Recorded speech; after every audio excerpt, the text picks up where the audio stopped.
And welcome, flip clock fans. What is this? It's not a flip clock. Well, it's part of a flip clock radio, and if you've had one of these open, you probably recognize this. It's a transformer. It's going to take the AC that comes in and it's going to divide it down and turn it into something this clock can use. So spoiler alert, this is the Cameron RC-7469, and as you can hear, it is working. We did get the clock restored and everything's working here. Checking the alarm here.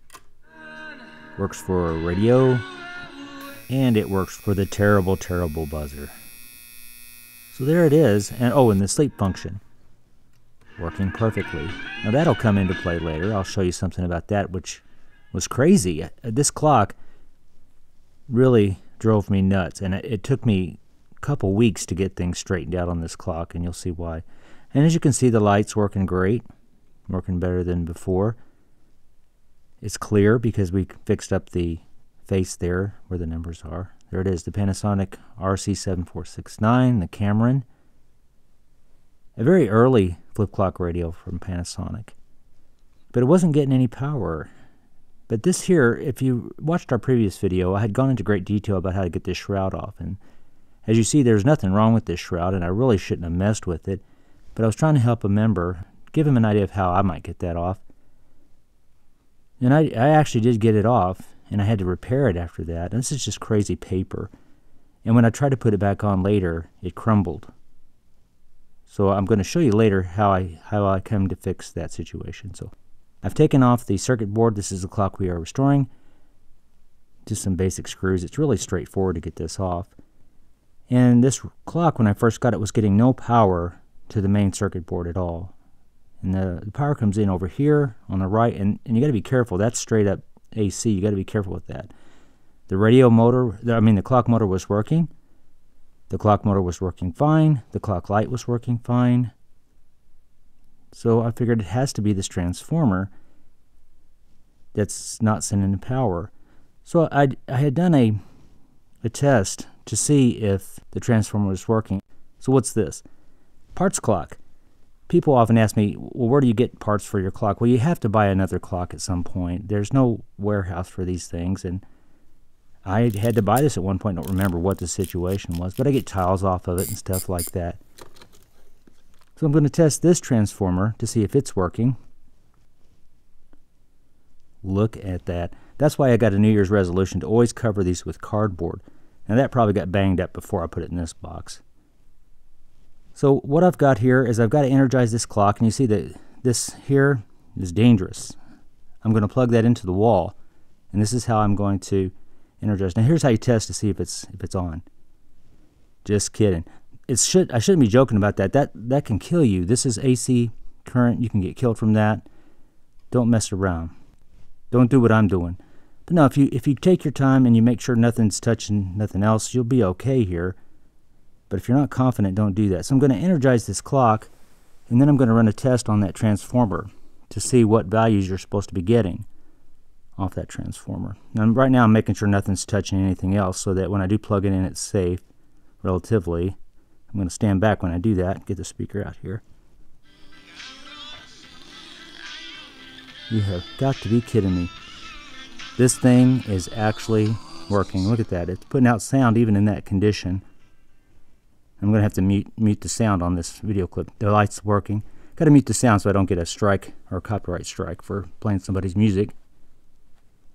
So what I do here is I go ahead and get the tester out, and I'm going to try to make sure that the transformer is working, which it seems to be.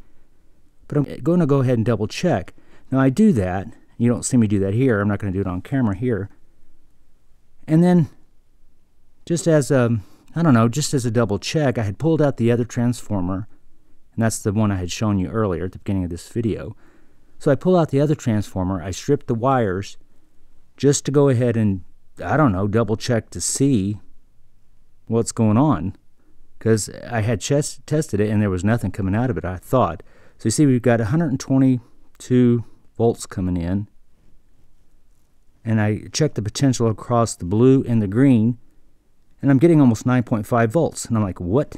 That's about the value I got on the clock that I didn't show. And here, from the blue to the yellow, we're looking at about 3.6.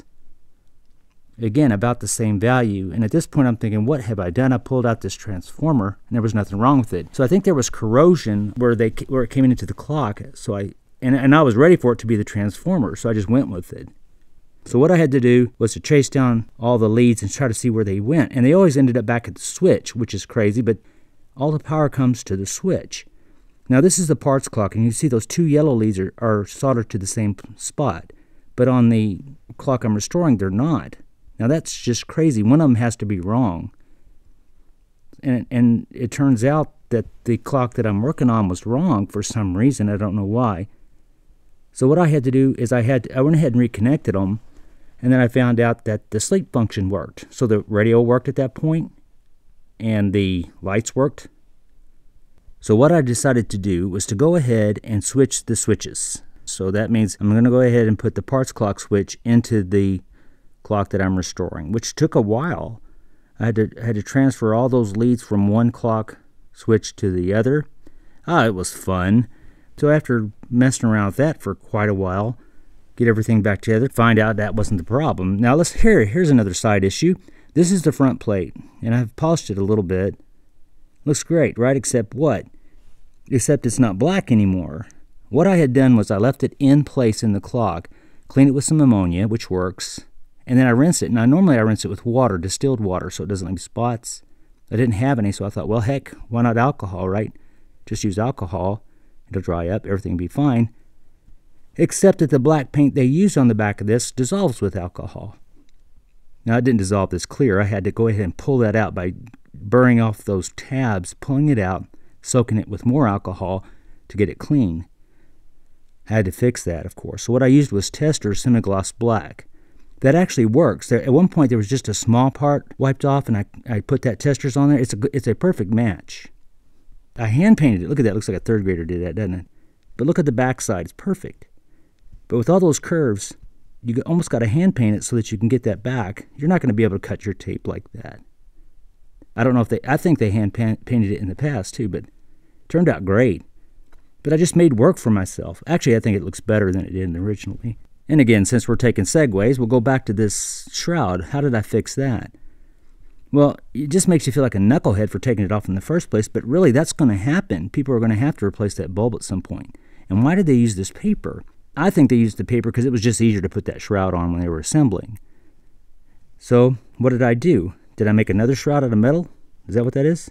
Metal sock. No, it's model paint. That's Testors. It's enamel.